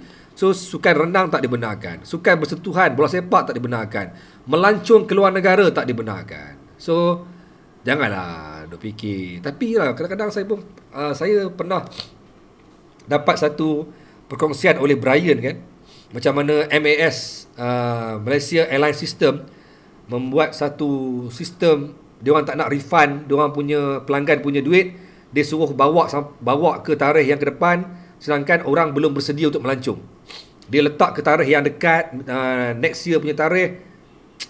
Agak unfair kepada pelanggan sebab mungkin dia belum bersedia untuk melancong tahun depan dan dia rasa dia nak betul-betul cool down betul-betul, tapi dia tak dapat nak refund balik duit yang dia dah laburkan untuk membeli tiket hari tu hari. So benda ni agak kurang relevan lah apa yang diamalkan kalau betul MAS melaksanakan sistem tu. Saya ada baca email yang Brian share kan. So agak kurang relevan lah, agak kurang praktikal lah tentang kaedah yang dibuat oleh MAS ni. Baik, sambung tuan-tuan. Apa lagi yang tak boleh? Kenduri kendara belum boleh tuan-tuan, tak boleh lagi. Nak kahwin nikah gantung lah dulu. Okey, Nora Shikin, Arif Daniel kalau nak kahwin gantung. Okey, Arif Daniel kahwin gantung dulu, nikah gantung dulu. Arif, jangan duk sibuk-sibuk nak fikir buat kenduri ya. Nikah gantung dulu. Saya faham awek tu duk menunggu, saya faham yang tak sabar-sabar nak kahwin ya, Arif Daniel, tapi saya harap bersabarlah. Kahwin, nikah gantung dulu. Nikah gantung, kenduri kemudian. Okey, kenduri kendara belum lagi dibenarkan. Okey, lepas tu rumah terbuka. Tadi saya sebut kan, rumah terbuka, ziarah menziarahi belum lagi dibenarkan. Baik. Tapi bagaimanapun 11 aktiviti, 11 kegiatan ataupun 11 sektor yang selama ini yang disekat dalam PKPP dikatakan akan dibuka secara perlahan. Tapi sebenarnya tak payah buka langsung pun tak apa. Antara aktiviti yang disekat ialah pub dan kelab malam. Pub dan kelab malam tutup teruslah, senang. Saya setuju orang yang dalam live ni walaupun bukan Islam, Brian, Prem dan sebagainya. Walaupun bukan Islam dalam ni, kalau orang Islam apa lagi lah kan. Tapi kalau yang bukan Islam sekalipun, saya percaya korang pun setuju. Tak payah buka lah pub dengan disko-disko ni, mengarut je, buang masa je, mengganggu mental, mengganggu emosi, mengganggu jiwa dan menyebabkan kita hilang kita punya kewarasan akal. Minum bir bagai nak gila, lalas langgar orang. So tak payah buka lah. Kelab-kelab malam semua ni biar tutup teruslah, biar diorang bankrupt lagi bagus. Biar toke-toke kelab malam ni bankrupt terus, tak boleh berniaga, lagi bagus. Biar diorang tak boleh jual arak, lagi bagus. Biar diorang terus collapse. Biar Genting Highland collapse dia punya kasino, lagi bagus. Biar kilang arak dekat PJ tutup terus, lagi bagus. Kan? Genting Highland Casino, kelab-kelab malam semua, biar token dia sampai duk macam ni. Ayah, saya rugi yo. Lagi bagus. Padan muka korang. Kan? So tak payah fikirlah kerajaan. Kerajaan duk fikir sekarang ni. Kerajaan kata sektor-sektor ini akan dibuka secara perlahan. Mereka akan dibuka secara perlahan. Tak payah buka. Betul. Jawapan daripada kerajaan nanti akan kata ini ialah untuk menggalakkan pelancongan. Pelancongan apa benda? Pelancong belum boleh masuk. Pelancong tak payah masuk. Pelancong masuk bukan cari kelab malam. Saya pernah termarah dengan satu kenyataan oleh kerajaan sebelum ini. Dia kata apa? Dia kata jalan apa tu dekat Bukit Bintang tu, jalan alur Jalan Alur ni tuan-tuan, Jalan Alur ni ialah tempat maksiat paling besar dalam Malaysia tuan-tuan. Jalan Alur ni. Jalan Alur ni tempat maksiat terbesar tuan-tuan. Lalu kiri kanan semua tempat maksiat. Tempat maksiat terbuka tuan-tuan. Maksiat terbuka. Okey, so bila kita buat pendedahan, kita buat pembongkaran, jawapan daripada kerajaan, ini ialah tempat pelancongan. Ini ialah untuk menggalakkan pelancongan. Ini untuk memastikan pelancongan negara ni untuk pelancong berhibur. Tuan-tuan, apa kebangang sangat. Pelancong datang Malaysia bukan nak cari kelab malam. Pelancong bukan nak cari rumah urut. Pelancong datang ke Malaysia nak tengok keindahan Malaysia, nak rasa, nak pergi lepak hutan belum, nak pergi tengok muzium negara, nak rasa keindahan struktur seni bina. Tuan-tuan, kenapa hebatnya Itali? Kerana adanya kota Rom. Kota Rom tu. Apa yang hebatnya dekat Kazakhstan? Kerana seni bina dia, kerana salji yang tidak ada musim. Di Kazakhstan salji yang tidak ada musim, salji sepanjang masa. Bukan nak mencari kelab malam. Kelab malam tempat dia orang pun banyak. Orang US datang ke Malaysia bukan nak cari kelab malam. Jadi jangan bagi alasan pasal nak menggalakkan pelancongan. Kan? Jangan nak menggalakkan pasal pelancongan. Tak payah. Ini pelancong bukan cari benda tu. Pelancong nak cari keindahan, nak mencari tempat yang special. Bak kata, saya pegang kata-kata Tan Sri Mustafa Kamal. Tuan-tuan pegang saya punya statement. Tan Sri Mustafa Kamal pernah berkata, sepatutnya Malaysia ni berbangga dengan keindahan alam semula jadi dia. Kita ada hutan belum, kita ada taman, kita ada hutan negara dekat Taman Negara di Pahang. Kita ada banyak tempat-tempat yang betul-betul menunjukkan inilah Malaysia. It is negara khatulistiwa. Kan? Bukan nak promote pasal disko kelab malam. Tutup terus pun tak ada masalah punya. Tutup terus, tak ada masalah. Tak ada orang yang masalah pun. Betul tak? Foreigner datang sini bukan nak cari beer, bukan nak cari gelek-gelek, bukan nak cari dangdut, bukan nak cari rumah urut. Tempat dia orang lagi bercambah. Betul tak? Betul tak? Kau setuju tak? Menggalakkan pencaturan. Apa ni? Kelab malam tempat dia orang lagi megah. Betul tu Sharifah ini, kan? Saya marah sebab kerajaan jawab itu tempat pelancongan. Pangang punya jawapan. Baik. Okey. Tuan-tuan, lepas tu yang tak boleh lagi tuan-tuan, apa lagi yang sekarang tak boleh? Pusat hiburan. Okey, tak apa pusat hiburan. Tapi pusat hiburan ni ada dua tuan-tuan. Ada dua jenis pusat hiburan. Satu pusat hiburan yang kelab-kelab malam ni. Satu lagi ni macam taman tema. Itu okeylah buka taman tema, Sunway Lagoon semua tu bagilah buka. Bukalah. Tapi pelan-pelan lah secara masa yang tepat lah kan. Taman tema untuk anak-anak kita. Itu tempat yang kita nak beriadah, nak melepaskan rilis. Itu okeylah. Pusat refleksologi, rumah urut yang baik, yang bagus, yang betul-betul membuat refleksologi, bagilah pelan-pelan. Tapi rumah urut macam Jalan Alur tu tutup lah. Siapa yang tak tahu, pergilah rumah urut Jalan Alur. Siapa yang lalu Jalan Alur, tahulah macam mana tempat tu. Tutup semualah senang. Kan? Tutup semua senang. Lepas tu, perarakan keagamaan juga belum dibenarkan, tapi insya-Allah akan dibenarkan macam Pesta Ponggal lah, apa lagi? Hari Wesak, apa semua tu kan. So mungkin akan dibenarkan secara berperingkat. Tak apalah, pelan-pelan. Lepas tu kenduri kendara akan dibuka pelan-pelan. So Arif Daniel sabar dulu kan. Sabar dulu. Wayang karaoke, wayang pun belum lagi. Sebab mana-mana wayang nak buat penjarakan sosial boleh. Tapi sabarlah. Wayang pun tak ada apa filem sekarang ni. Semua negara sekarang stop daripada dia punya syuting kan. Filem-filem pun tak ada sekarang ni. Dah banyak filem tak ada, kena hold. Tak siap lagi pun, belum siap. Sabarlah kan.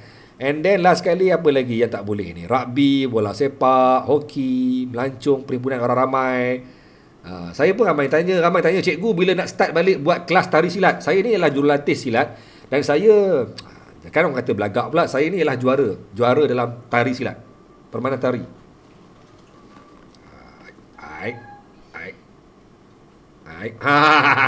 Saya juara tari silat.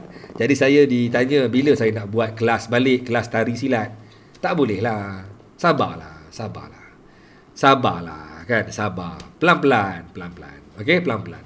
Semuanya akan tiba. Semuanya akan kembali seperti biasa. InsyaAllah. Jaga SOP, jaga tingkah laku, jaga segala-galanya dalam PKPP. Kita bagi faham, bagi faham betul-betul.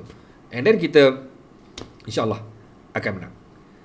Filem pendek seram in studio, cikgu bila nak sambung buat. Saya tengah tunggu director saya iaitu Apai untuk keluarkan. Dia kata lepas ni dia nak buat drama bersiri. Satu siri 15 minit, dia akan buat secara 3-4 siri bersambung-sambung. Tapi kena ada penjarakan sosial. Alright. Okay. So sebelum saya, sekarang dah pukul apa? Sekarang dah pukul 12.45. So time terbaik untuk saya buka kepada segmen call.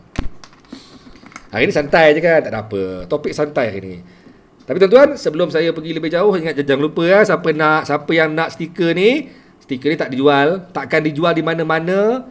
Korang minta beli pun saya memang takkan jual. Ni eksklusif, khas untuk mereka yang share paling banyak, dalam live hari ni. 2 orang yang paling banyak akan dapat stiker ni percuma.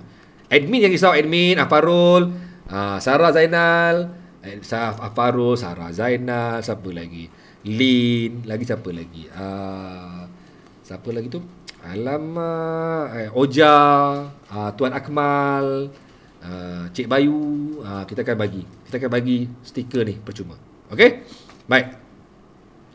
Okey, siapa yang kita akan buka kepada segmen call?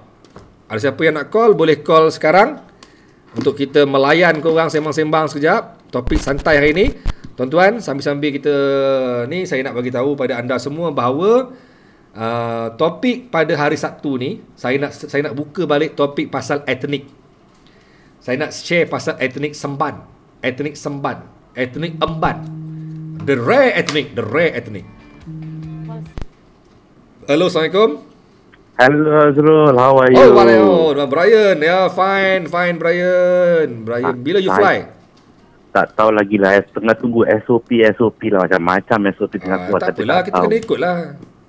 Tak, saya rasa lagi 2 minggu, lagi satu minggu lagi saya rasa you akan busy balik dengan PKP lagi, saya rasa ni. Ya ke, Ustaz? I think because why? Apa yang I dengar ni lah, ada semua orang, even people in Johor pun kan, I rasa sebelum you nak keluar negara ni, walaupun nak pergi keluar negara ke atau yang nak pergi Singapura ni kan, nak balik kerja kan, yes, I think there is a swab test going to happen. So katakan 400,000 orang Johor nak pergi Singapura kerja, semua kena buat swab test. You rasa 400,000 tu dah pernah ada COVID-19? You may never know, betul tak? Ya, Semua orang belum test lagi. Betul. So I think government should change the SOP because dekat luar negara macam US, Thailand, I heard US also pun sama, Germany pun sama. Kalau you sakit demam ke, sakit tekak ke, tak boleh, if you cannot sakit hidung pun, you cannot smell tadi ya. Yes. They will straight away do COVID-19 test. I think Malaysia should change a bit of the SOP so you can do testing now itself. Because I think Makmah tu tak penuh lagi kan, betul tak? Tak. Kita belum guna lagi 100%. 100% kan. So I think you can start using a bit by bit for people who are like in Johor, KL, who want to travel overseas. You can start testing them a bit by bit. I don't know. But ini saya rasa lah. Tapi I think the spike will start dekat JB dan dekat KL.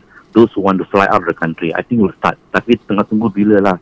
Because I heard semua negara, almost every country around the world, after 1st of July, lapangan terbang akan dibuka untuk international flights. Ini yang dengar lah. 1st July? 1st of July I heard. Oh. So I'm not sure yet, but a lot of countries 1st of July to 15th of July akan start buka. Kalau if you see a travel agent, you boleh tanya dia pun tahu juga. Yes. Dia akan beritahu you. For 1st of July onwards, I think they'll open that, but I'm not sure. But I hope everything goes well. And this is what I hope lah. Tapi tak tahu lagi lah. So I hope jangan buka lagi lah. I hope belum buka lah. I hope sempadan negara belum dibuka. I hope lah. Tapi tengok sempadan Malaysia dengan Thailand dah buka untuk bisnes. Ya, dah lama dah. Yes, betul. Correct lah, dah lama. So people are still going to Thailand. Ada kawan kerja kat Thailand, dia lalu sempadan juga boleh. So yang kat Singapura ni banyak masalah dengar. Orang Johor pun tengah naik angin kan. Pasal kawan I pun banyak jauh kat Johor.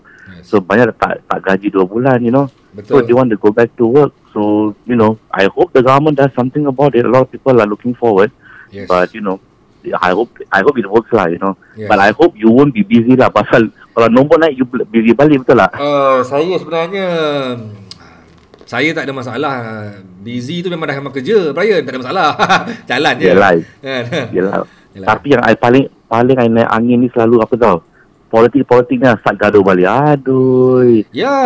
2019 belum settle ni dah start balik. Saya nak mencarut, tapi saya simpan je. Kan saya mencarut kan nanya je. Kawan saya dekat Germany semua, yang orang Malaysia kat Germany, dekat London semua kan, dia orang message saya, dah start balik wayang India pula. Apa ni gaduh balik. Ini belum settle, itu pula start balik. Kita tak ada masalah politik, mana-mana negara pun ada politik, tapi this is not the right time lah. Exactly. Macam-macam kes dekat mahkamah semua. But I hope, you know what, I hope there will be a new person, a new group. Aku harap lah, I harap lah, that will come up. You tahu Filipina Prime Minister tak? Duterte, you ingat tak? You tahu tak cerita dia orang dia buat? Yeah. Macam siapa politik yang, you know, who's dirty, drug addict, dia kasih tembak semua kan. Yes, dia kasih pam. Dia kasih pam dan beritahu US kau boleh pergi belah, dia tak kisah kan. Betul. I hope there is some politic in Malaysia, somebody very new like that come out. Like that means Malaysia akan terus berkembang. Ya. That's what I hope lah. Tapi tengok macam mana keadaan. Anyway, it was nice talking to you, brother. A lot of people want to call you, and I hope you take care of yourself, okay? Jangan keluar negara selalu, keluar negeri selalu. So hari ni punya topik okey ke, Brian? Apa? Topik hari ni okey ke? Topik hari ni okey lah. Tapi kena viewers kena call you lah, so at least they got different opinion kan. Okay. You tunggu topik hari Sabtu. Sabtu ni best. Sabtu dah okey. I tunggu dekat kita punya group dulu. Apa yang you cakap, okay? Okay, baik. Thank you. Okay, take care brother. Have a nice day. Bye-bye. Okay, next call kalau ada. Ada yang nak bagi call lagi? Ada siapa yang nak call lagi? Kalau tak ada, kita... Ada siapa yang nak call?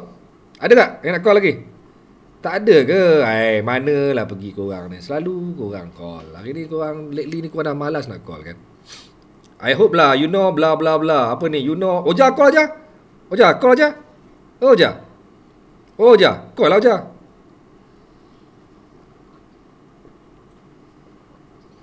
Oja. Oja, call lah. Arif, call. Good question. Pakai dari China, dah pulang ke? Dah kot. Diorang tadi kejap je datang sini. Dah lah kot. Tapi tadi Dato' apa nama, Nur Hisham nangis kan, sebab dia punya parlimen perang dia seorang dah pencin dengar sebab suara dia kan, sian kan.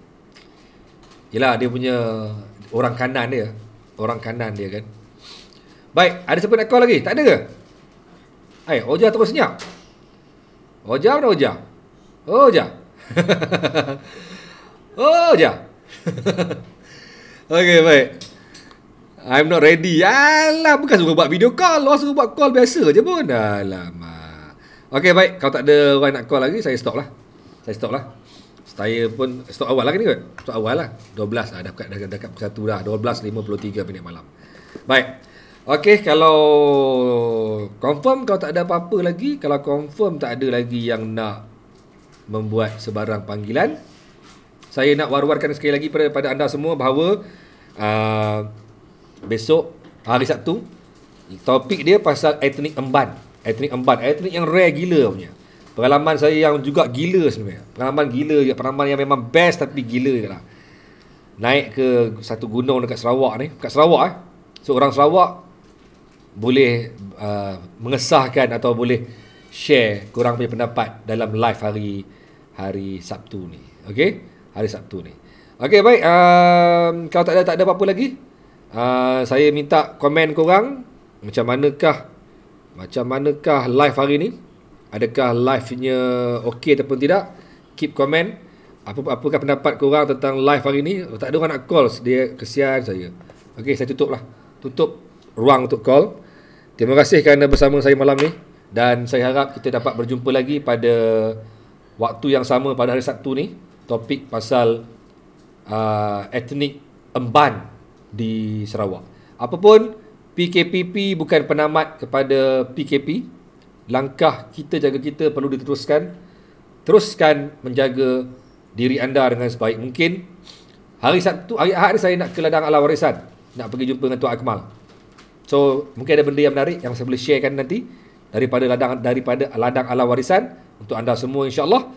Jadi Apapun, keep sharing dan keep sharing, keep comment dan keep comment. Live hari ni macam mana? Saya suka baca komen-komen korang walaupun positif ataupun negatif, kerana ia mungkin boleh memberi yang terbaik bagi diri saya, bagi menambah baik konten dari wartawan, terbaik dari wartawan untuk anda juga. Okey? Saya akan umumkan nanti 2 orang yang paling tinggi share untuk dapat stiker pencerita. Yang hari tu punya dah saya dapat, saya dah pilih 2 orang. Saya dah umumkan dalam saya punya wall. Wangi lah. Baru siap tadi. Baru siap. Wangi ya. Baik tuan, sehingga kita berjumpa lagi insya-Allah. Berjumpa lagi pada waktu yang sama hari Sabtu ni insya-Allah. Dan saya harap kita dapat terus bersama support Diary Wartawan Pencerita. Assalamualaikum dan jumpa lagi. Salam Pencerita. Bye-bye. Okey. Follow Pencerita, support Pencerita, dan jangan lupa bersama dengan semua platform anda Pencerita. Terbaik.